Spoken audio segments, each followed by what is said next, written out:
Hey, everybody, welcome to the practice of feeling good in business and in life. I'm Fletcher Ellingson, your host and coach. And this morning, I'm really excited about the guest that we have on our show.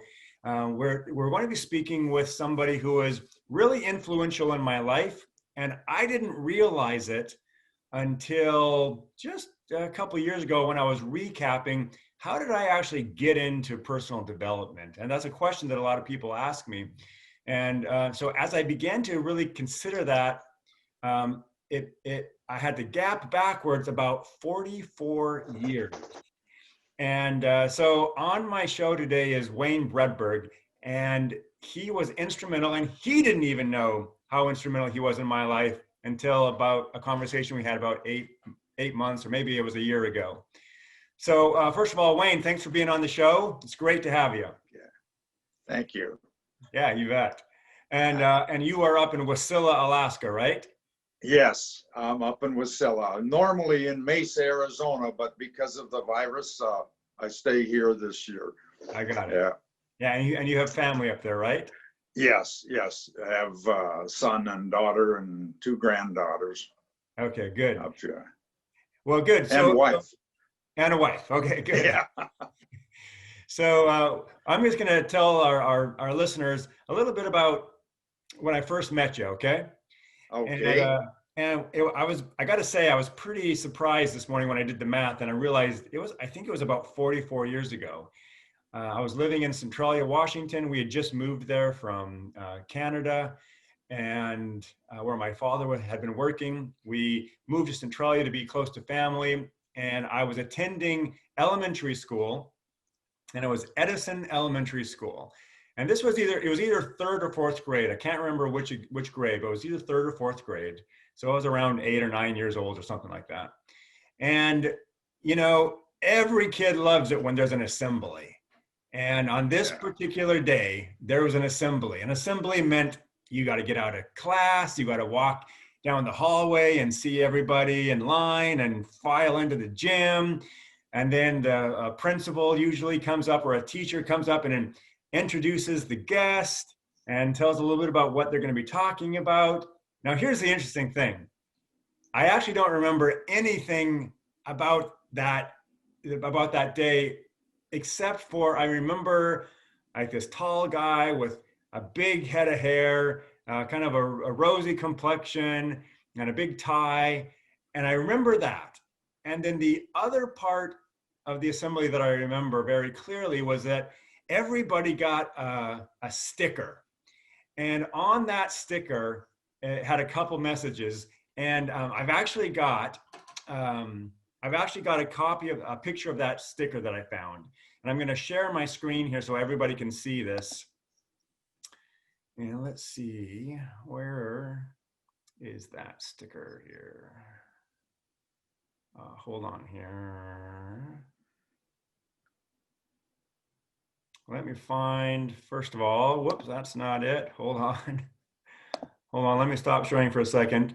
And I'm going to minimize that, there's a sticker. Okay, I got the sticker, so now I will come back to you, share my screen, and there we go. All right. So this is the sticker that all the kids received, and it was a special sticker because it was reflective. And there weren't a lot of reflective stickers out at this point. It was kind of, I think it might have been kind of a new technology for these stickers, this reflective sticker. But anyways, you can see here, have a happy day with PMA, expect something wonderful to happen, with a little cartoon character of Wayne here. And so this sticker I took home and I put on my bedpost, and you can see this is a metal frame bedpost that I had. And I'm going to stop sharing that now and come back to you.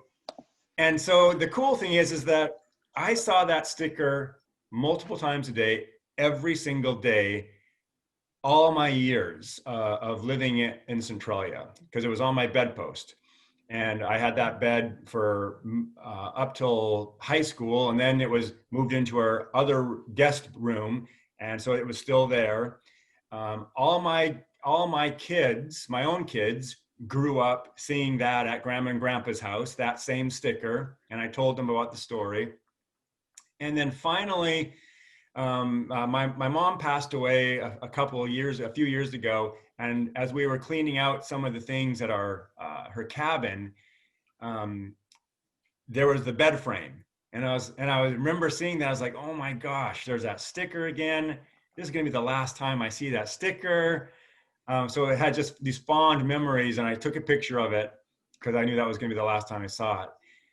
Now, and so anyway, so that's a long story to set up what happened. And so a lot of people will ask me, well, Fletcher, how'd you get into personal development?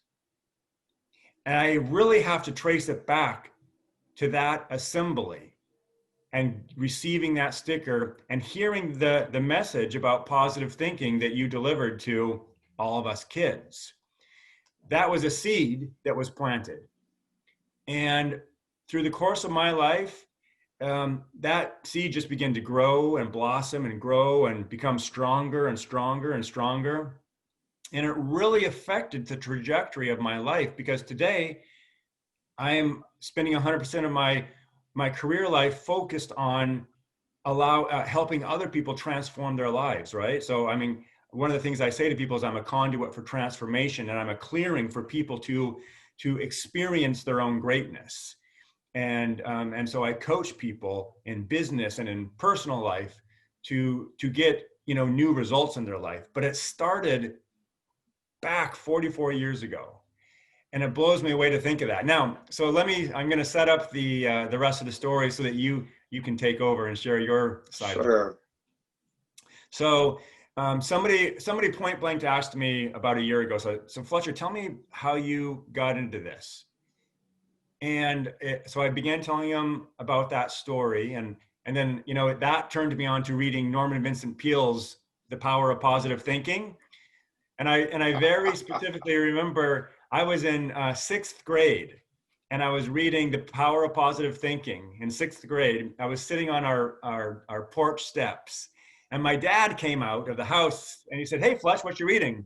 And I held up the book and said, "It's The Power of Positive Thinking by Norman Vincent Peale." And he just kind of shook his head, and he's like, "What is wrong with you? You're in sixth grade and you're reading this personal development stuff, right?" So he got a kick out of that. But I was reading that as a result of hearing something you had said, and I don't know remember what it was. But then I went, and the rest of it is history, right? So I went off and followed a myriad of pathways in my life, but eventually this is what it has led me to today, and I'm fulfilled, and I love what I do. I feel so blessed that I get to work with so many interesting people.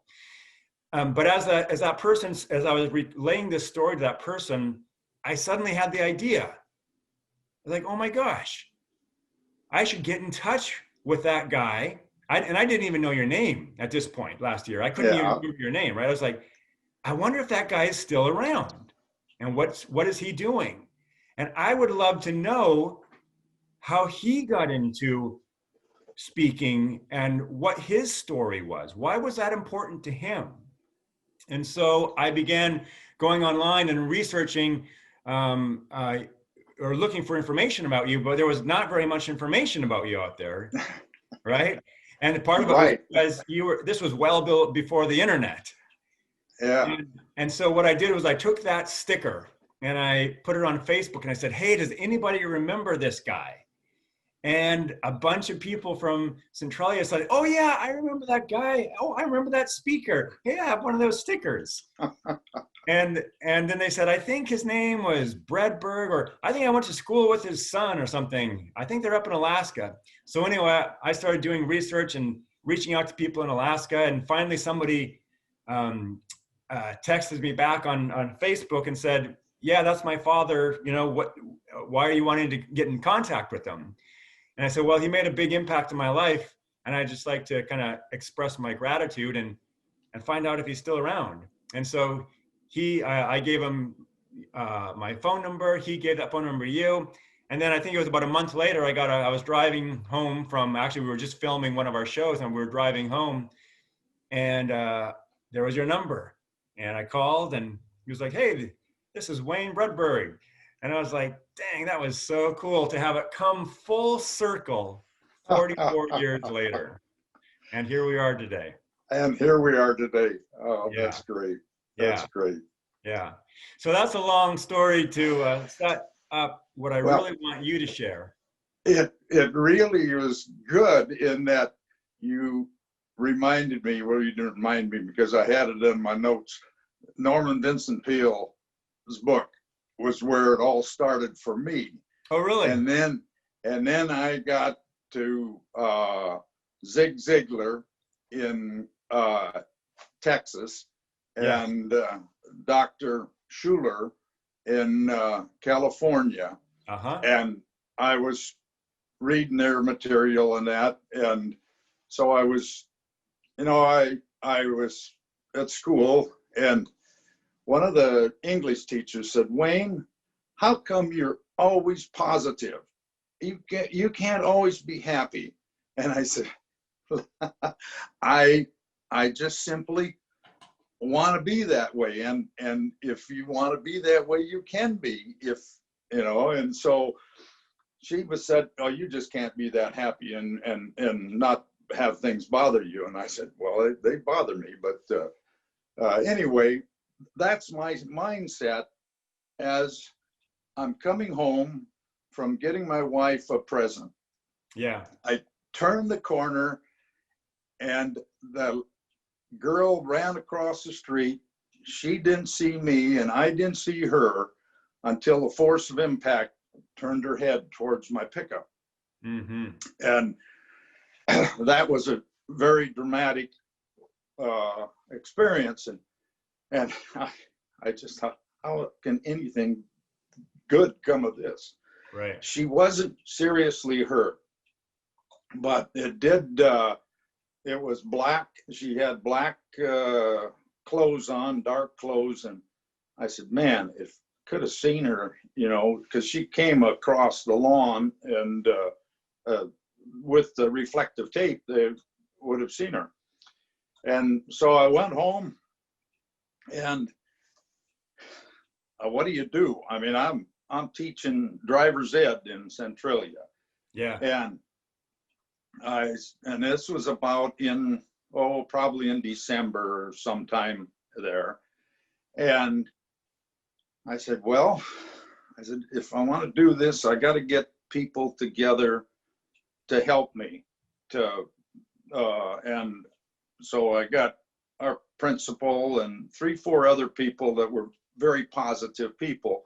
Yeah. And I said, I would like to start a nighttime pedestrian safety program. Mm-hmm.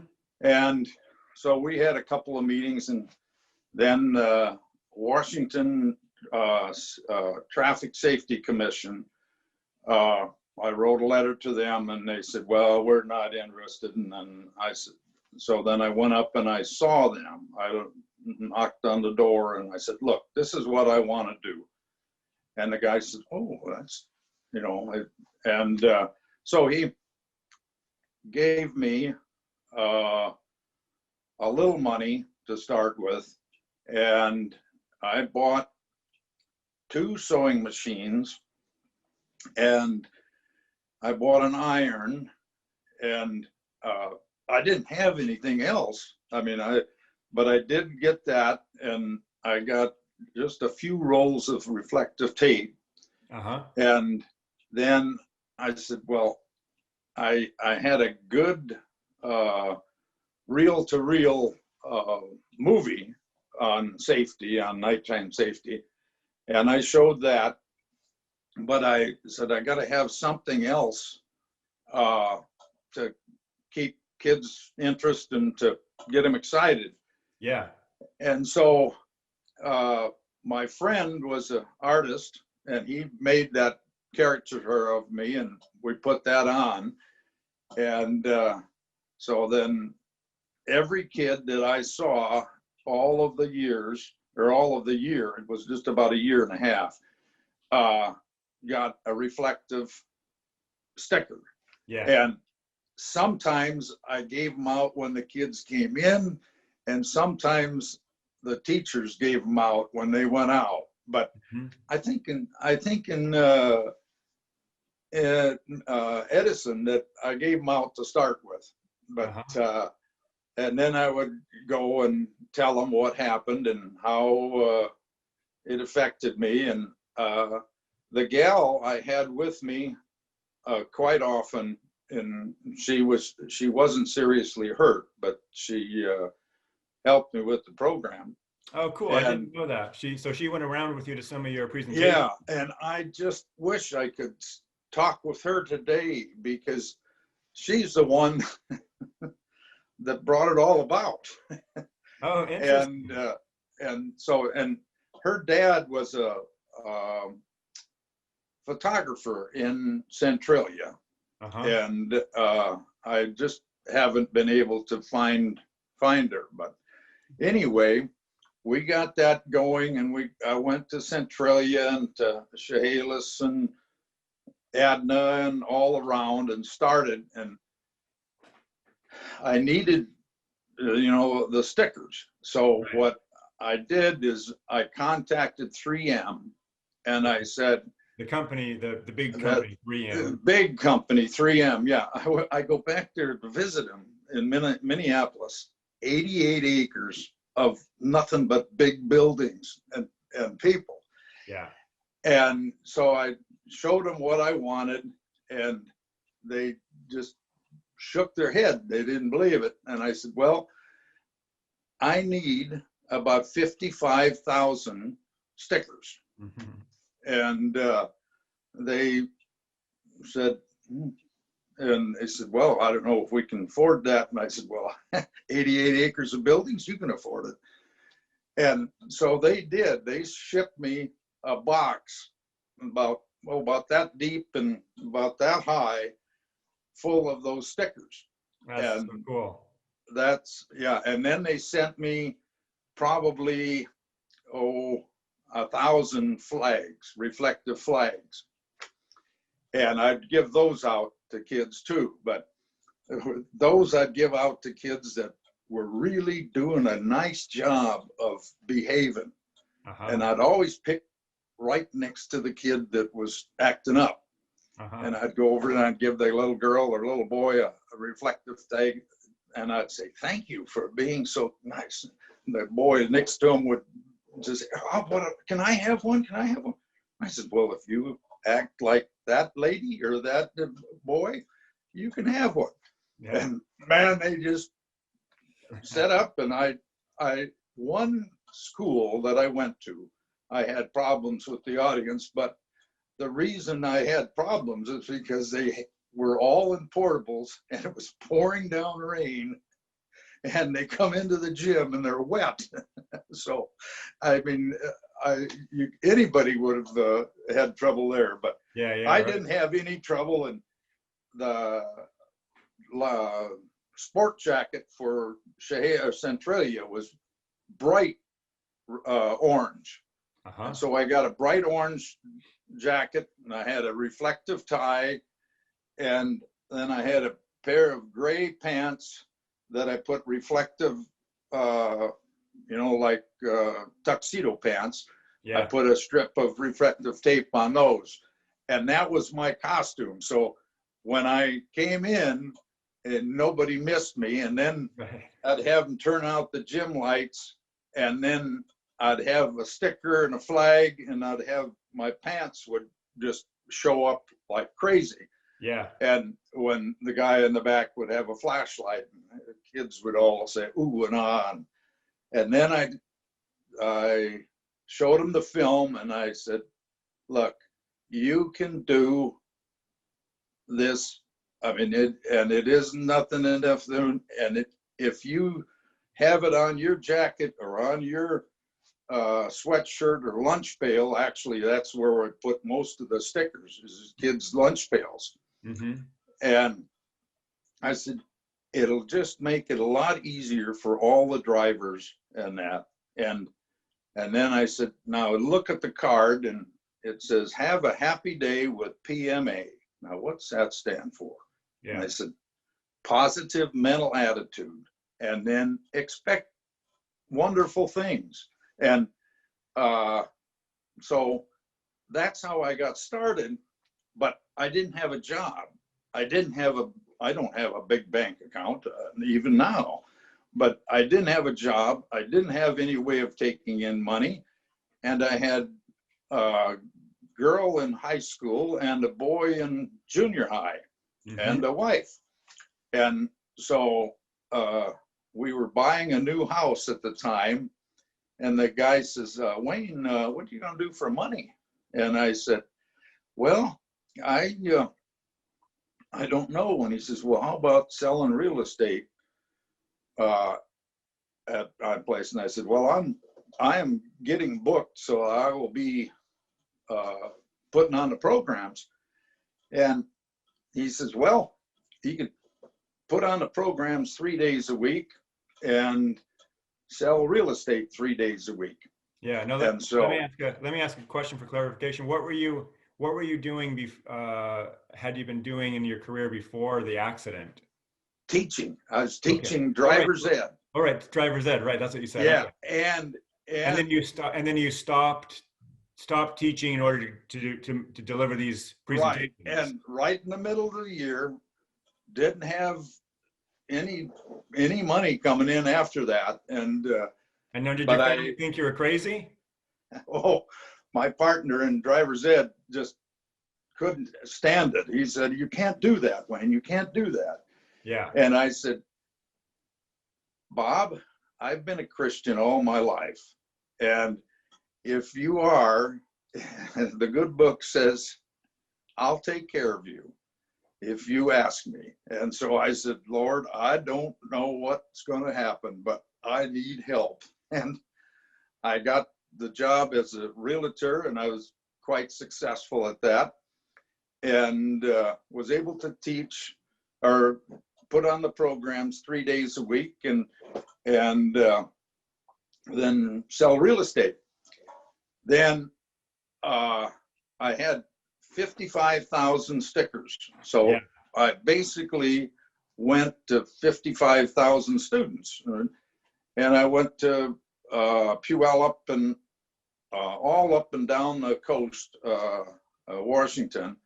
And Monday through Wednesday, I would put on a program. And then Thursday through Saturday, I would sell real estate, and Sunday I would rest. I love it. I love it. Yeah, I had a great time, and a lot of the credit goes to my wife, Judy, because she was the secretary that made all of the arrangements for the trips. So I would just have to go to Kelso and be there at 8 o'clock or whatever time, and she would have the PTA ladies there to sew. Yeah. And I'd have the 2 sewing machines in the iron, and we would give out, and we'd put out a flyer before so that parents would know what was happening about the reflective tape. And so she kept all of the records, and all I did was put on the programs. You know, when I'd go down like to Vancouver, I'd go down there on a Monday, and I'd have one session in the morning and one in the afternoon. Yeah. Monday, Tuesday, and Wednesday. And I think there was like 17 or 18 schools. So I spent 3 weeks or 4 weeks down there. Yeah. And then Puyallup, I did all of Puyallup schools. Those are the 2 that I remember that I did everything. But then I did up at Morton, and I don't remember what that little mountain top is name. There's a little town up there. Mm-hmm. And I went up there, and I took my suitcases, my sewing machines, and got up there, and I gave the presentation, and she said, well, now let's put them on. And I said, well, where's your help? And she says, oh, I don't have any. And I said, well, who's going to sew this? Do you sew? And she said, oh, no, I don't sew. So I sat down and sewed all the tape on. there, and that was an exciting time. Now what were, so I'm getting the full picture. You guys, so during the assemblies or after the assemblies, you would actually sew some of this reflective tape Oh yeah, onto. yeah. After the assemblies, we'd be all in the gym, and the classes would come through one at a time and bring their coats, and we'd sew the reflective tape on there, Got it. and so that and then I also had a sticker that goes on the bottom of shoes that just has a glue on it, and I still got some of those, but give those out to kids for their parents. That was before the tennis shoes had reflective material on them. Sure. So it Now, was. how did you enjoy that period of your life? Oh yes, very much, very much.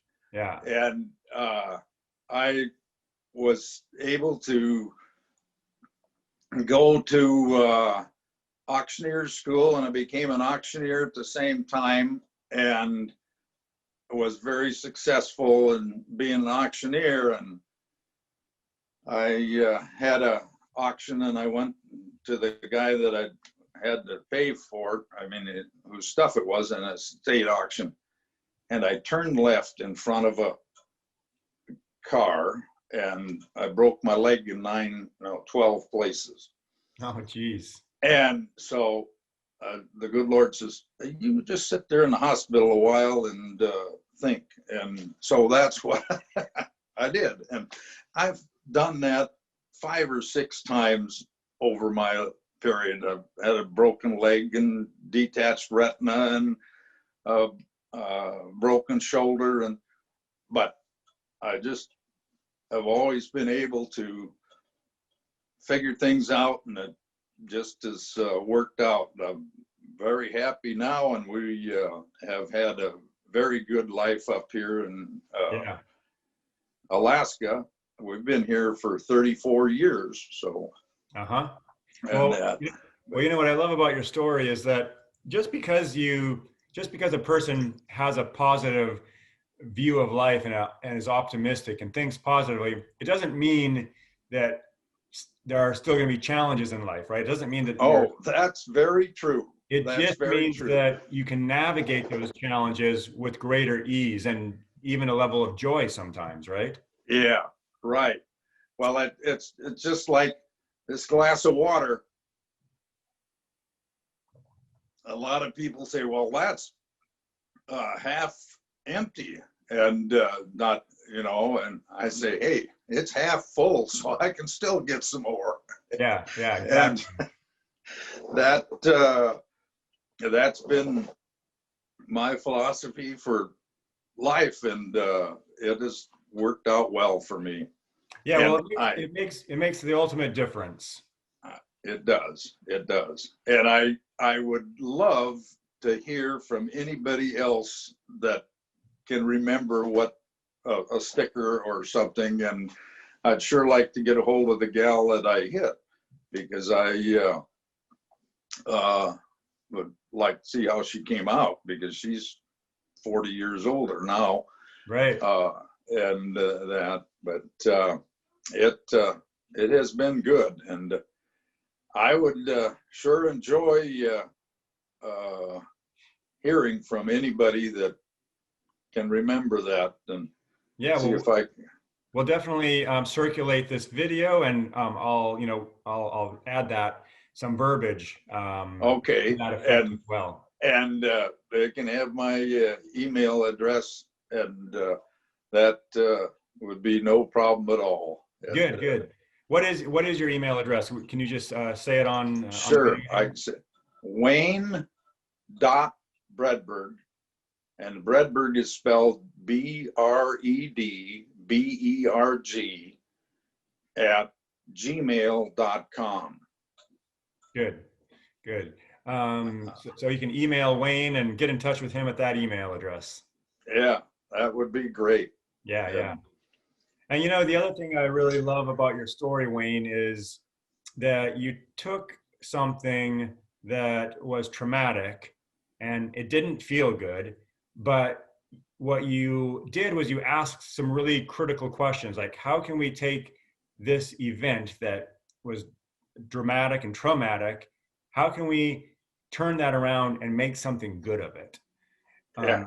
And just by asking those types of questions, our mind then has access to the possibilities, right? Um, Right. because the other thing you could have said is, geez, why does this Yeah. always happen to me? You know, Yeah. right? Yeah. The victim And mentality. But to that, ask something creative gives you access to different powerful actions that, and you had no idea what that ripple effect would be. And yeah. which is Yeah. why we're That's sitting here very today, true. right? Yep. So, That's very true. I mean, yeah. when I had the broken leg, I just didn't know what I was going to do. And then I went back to teaching, Uh-huh. and I've been teaching ever since. But there's just a number of different activities. I had a broken shoulder one time, and in Hawaii. Well, it was when I first started the real estate. I won a contest, and I won the family a trip to Hawaii, and we get over there, and I got my son in one hand and my daughter in the other, and we go running out onto the beach, and we happen to be on Sandy Beach at that time, and it's this big sign that says severe undertow, no, experienced swimmers only. And we just ran headlong into it. We didn't even see the signs, and my son come down on top of me, and I broke my shoulder. Oh And man. my wife spent the time in the hospital with me and in the beach with the kids. And it just was, but we come back from that, and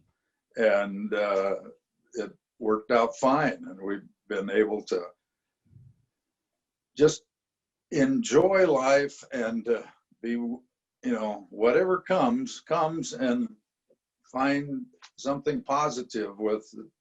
And because it's going to be there whether you like it or not. So Yeah, exactly. yeah, One of the things yeah, that I share frequently with my clients is that if we can take if we can realize that we are resourceful, capable, and flexible, then we can navigate anything that comes our way.